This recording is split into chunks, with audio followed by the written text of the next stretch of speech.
Hello friends, आप देख रहे हैं RWA वॉरियर क्लासेज। तो चलिए आज से शुरू करते हैं क्लास छठा का ज्योग्राफी बुक से। चलिए शुरू करते हैं। राशियों की कुल संख्या कितनी है? राशियों की कुल संख्या 12 है। सूर्य की आकृति कैसी है? तो सूर्य की आकृति गोल है। सौर परिवार का मुखिया कौन है? सौर परिवार का मुखिया सूर्य है। ग्रहों की कुल संख्या कितनी है? तो ग्रहों की कुल संख्या 8 है। सप्तवर्षी कितने तारों का समूह है? तो सप्तवर्षी 7 तारों का समूह है। अब जो खाली जगह वाला जो कुछ क्वेश्चन है इसको देख लेते हैं। पृथ्वी एक नक्षत्र को 14 दिनों में पार करती है। 14 दिन लग जाता है इसको पार करने में। विषुवत रेखा पर ध्रुव तारा क्षितिज पर दिखाई पड़ता है। मंगल और बृहस्पति ग्रह के बीच क्षुद्र ग्रह पाए जाते हैं। बृहस्पति के 63 उपग्रह है। बुक के अनुसार से अभी जो है टोटल 95 उपग्रह है। सूर्य का प्रकाश पृथ्वी तक पहुंचने में 8 मिनट लगता है। 8 मिनट का समय लेता है।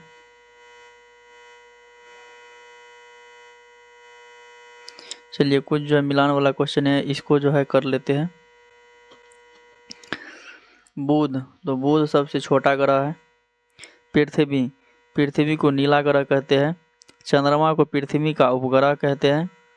और उल्कापिंड आकाश में चक्कर लगाने वाले पत्थर के छोटे से टुकड़े हैं। आकाशगंगा लाखों तारों के समूह को आकाशगंगा कहते हैं। ब्रह्मांड लाखों आकाश गंगा का समूह को ब्रह्मांड कहते हैं। अब चैप्टर 2 का जो क्वेश्चन देखते हैं। समद्विवा रात्रि होते हैं 21 मार्च एवं 23 सितंबर को होता है। सबसे बड़ा दिन होता है 21 जून को सबसे बड़ा दिन होता है। पृथ्वी अपने अक्ष पर 23.5 डिग्री झुकी हुई है। शीतोष्ण कटिबंध में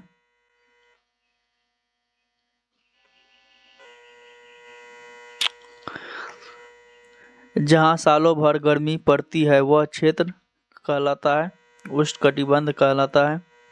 पृथ्वी आकार में चंद्रमा से बड़ी है। चांद पर पहुंचने वाले प्रथम व्यक्ति कौन थे? तो नील आर्मस्ट्रॉन्ग है।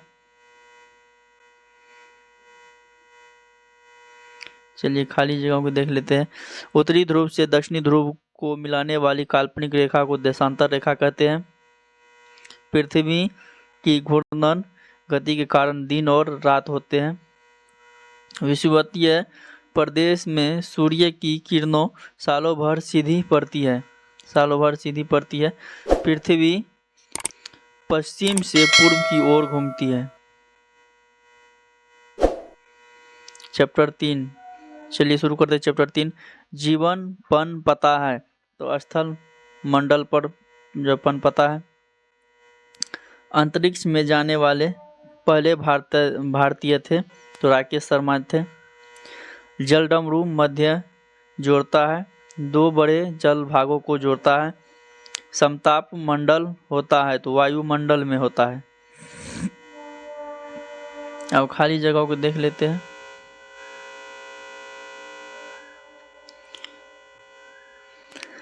स्थल का एक संकरा भाग जो 2 बड़े स्थलीय भागों को जोड़ता है उसे स्थल संधि कहते हैं। पानी का संकरा भाग जो 2 बड़ी जलराशियों को एक दूसरे से जोड़ता है उसे जलडमरू मध्य कहते हैं। चंद्रमा पर हवा और पानी नहीं होने से वहां जीवन संभव नहीं है। चलिए चैप्टर 4 को देखते हैं। बिहार में सोन नदी किस तरह के क्षेत्र से होकर गुजरती है? मैदानी क्षेत्र से होकर गुजरती है। वाल्मीकि नगर बिहार के किस क्षेत्र में अवस्थित है? तो ये पश्चिमी क्षेत्र में अवस्थित है। धान की फसल के लिए उपयुक्त मिट्टी है तो चिकनी मिट्टी है धान की फसल के लिए। पठार के ऊपर की सतह होती है तो ये सपाट होती है। नेक्स्ट क्वेश्चन चलिए, पर्वतों के कितने प्रकार होते हैं? तो पर्वतों के 3 प्रकार होते हैं। अब खाली स्थान वाला क्वेश्चन देख लेते हैं। बिहार का अधिकतर भाग गंगा नदी के दोनों ओर मैदानी भागों के रूप में फैला है। संसार का संसार का छत कहा जाता है। पामीर के पठार को कहा जाता है। पहाड़ों की लंबी श्रृंखला को पर्वत श्रेणी कहते हैं। शिमला और कश्मीर के देश में प्रमुख पर्वतीय पर्यटक स्थल के उदाहरण है। प्राकृतिक वातावरण के बदलते स्वरूप का मुख्य कारण बढ़ती क्या है? तो जनसंख्या है। जनसंख्या बढ़ेगा तो सब कुछ बदलेगा। चलिए कुछ मिलान वाला क्वेश्चन देख लेते हैं। वरुणस्रोतव पर्वत ये जो है हिमालय है। वलित पर्वत ये जो है सतपुड़ा पहाड़ी है। प्राचीन पठार तो दक्कन का पठार प्राचीन है, जो कि महाराष्ट्र वाले क्षेत्र में पड़ता है। निक्षेपात्मक मैदान ये जो है हंगरी का मैदान है।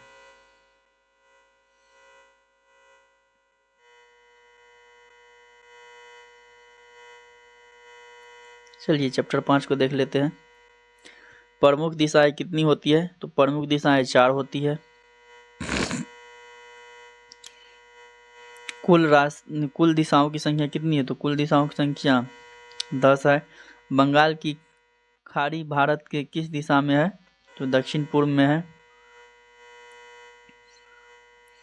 हिमालय पर्वत भारत के उत्तर दिशा में स्थित है। उत्तर तथा पूर्व के बीच उत्तर पूर्व दिशा होती है। अरब सागर बंगाल की खाड़ी से पश्चिम दिशा में है। पश्चिम दिशा में है। चलिए नेक्स्ट क्वेश्चन। एक देशांतर से दूसरे देशांतर की दूरी तय करने में सूर्य को कितना समय लगता है? तो 4 मिनट लगता है। सबसे अधिक गर्मी कहाँ पड़ती है? तो उष्ण कटिबंध क्षेत्र में पड़ती है सबसे ज़्यादा गर्मी। कर्क रेखा 23.5 डिग्री उत्तरी अक्षांश को कर्क रेखा कहते हैं। अंतर्राष्ट्रीय तिथि रेखा से पूर्व जाने पर एक तिथि घटा दी जाती है। चलिए खाली स्थान को देख लेते हैं। 23.5 डिग्री दक्षिणी अक्षांश को मकर रेखा कहते हैं। 180 डिग्री देशांतर रेखा अंतर्राष्ट्रीय तिथि रेखा है। पृथ्वी पर कुल 3 ताप कटिबंध क्षेत्र है। पृथ्वी पर कुल 360 देशांतर रेखाएं खींची जा सकती है। देशांतर रेखाओं की मदद से समय ज्ञात होता है। Next chapter 7। जमीन के बड़े भागों को कागज पर हाँ ठीक है क्वेश्चन। जमीन के बड़े भागों को कागज पर दिखाने के लिए प्रयोग करते हैं। तो छोटे जो है मैप का उपयोग करते हैं। जिस मानचित्र में पर्वत पठार मैदान इत्यादि दर्शाते हैं उसे क्या कहते हैं? तो भौतिक मानचित्र कहते हैं। मानचित्र में मैदान को दिखाते हैं तो हरे रंग से दिखाते हैं। मानचित्र में दक्षिण दिशा होती है तो नीचे की ओर होती है दक्षिण दिशा। मानचित्र निर्माण में मानचित्र निर्माण में ध्यान रखना चाहिए। तो उपयुक्त सभी का ध्यान रखना चाहिए। कौन कौन चीज़ का रखना चाहिए? तो संकेतों का, दिशाओं का और मापक का, तीनों का रखना चाहिए। तो मानचित्र में जलीय भाग को नीले रंग से दिखाया जाता है। मानचित्र में उत्तर दिशा हमेशा ऊपर की तरफ होती है।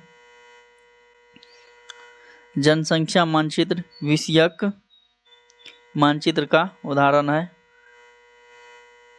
चलिए चैप्टर 8 को देख लेते हैं। रबी फसलों के लिए मशहूर ताल क्षेत्र अवस्थित है। तो ये जो है पटना के पश्चिम वाले क्षेत्र स्थित है। सोमेश्वर पहाड़ियाँ हैं तो ये जो है तराई क्षेत्र में सोमेश्वर की पहाड़ियाँ हैं। सरेसा क्षेत्र में शामिल जिले हैं। तो सरेसा जो है इस क्षेत्र में वैशाली, समस्तीपुर और मुजफ्फरपुर 3 जिले शामिल हैं। गन्ना उत्पादक वाले जिले कौन कौन है? तो गोपालगंज, बेतिया और मोतिहारी जिले हैं। अब जो है कुछ खाली जगह को देख लेते हैं। बिहार में कितना प्रतिशत भूभाग पर वन का विस्तार है, तो 7.84% का विस्तार है। बिहार में कुल 38 जिले हैं। कांवर झील बेगूसराय जिला में स्थित है। भीम बांध अभ्यारण्य ये जो है मुंगेर की पहाड़ियाँ में स्थित है। चैप्टर 9 को देख लेते हैं। गौतम बुद्ध को ज्ञान की प्राप्ति कहाँ हुई थी, तो ये जो बोध गया में हुआ था। गया में अवस्थित विष्णुपद मंदिर किसने बनवाया था, तो रानी अहिल्याबाई ने बनाया था। बिहार में गर्म जल कुंड कहाँ अवस्थित है, तो जो गर्म जल कुंड जो है राजगीर में अवस्थित है। ककोलत प्रसिद्ध है, तो ठंडे जल के लिए प्रसिद्ध है। जरासंध का अखाड़ा अवस्थित है, तो ये राजगीर में स्थित है। खाली स्थानों को भरे। चलो क्वेश्चन देख लेते हैं। पितृ कक्ष का मेला कृष्ण पक्ष में लगता है। महाबोधि मंदिर के निकट मुचलिंद सरोवर स्थित है। पावापुरी में जल मंदिर स्थित है। महावीर ने पावापुरी में महापरिनिर्वाण प्राप्त किया था। नालंदा विश्वविद्यालय ज्ञान शिक्षा का अंतर्राष्ट्रीय केंद्र था। यहाँ लोग चीन और सबसे पढ़ने के लिए आता था अपना बिहार। तो मुचलिंद सरोवर जो है, मुचलिंद सरोवर हो जाएगा, ये जो है बोध गया में है। मुचलिंद सरोवर ये जो है बोध गया में है। अहिल्याबाई जो है विष्णुपद मंदिर का निर्माण कराया था। शांति स्तूप ये जो है राजगीर में है। कोकोलत जलप्रपात ये जो है नवादा जिला में है।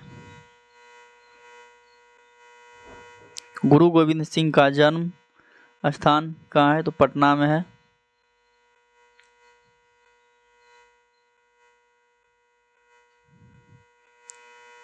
गोलघर कहाँ अवस्थित है, तो ये जो है गोलघर भी पटना में अवस्थित है।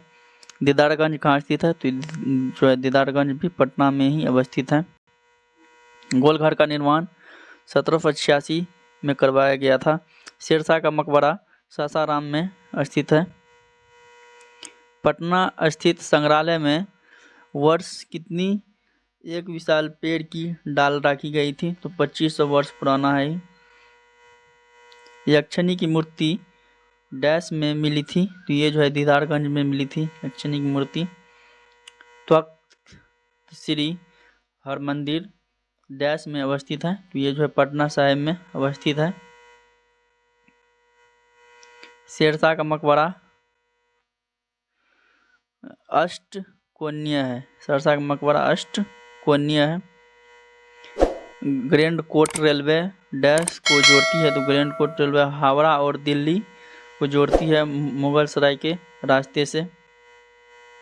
गोलघर का निर्माण किसने करवाया था, तो जॉन गास्टिन ने करवाया था गोलघर का निर्माण। चलिए मिलान को देख लेते हैं। गुरु गोविंद सिंह इसका जो है पटना में हुआ था।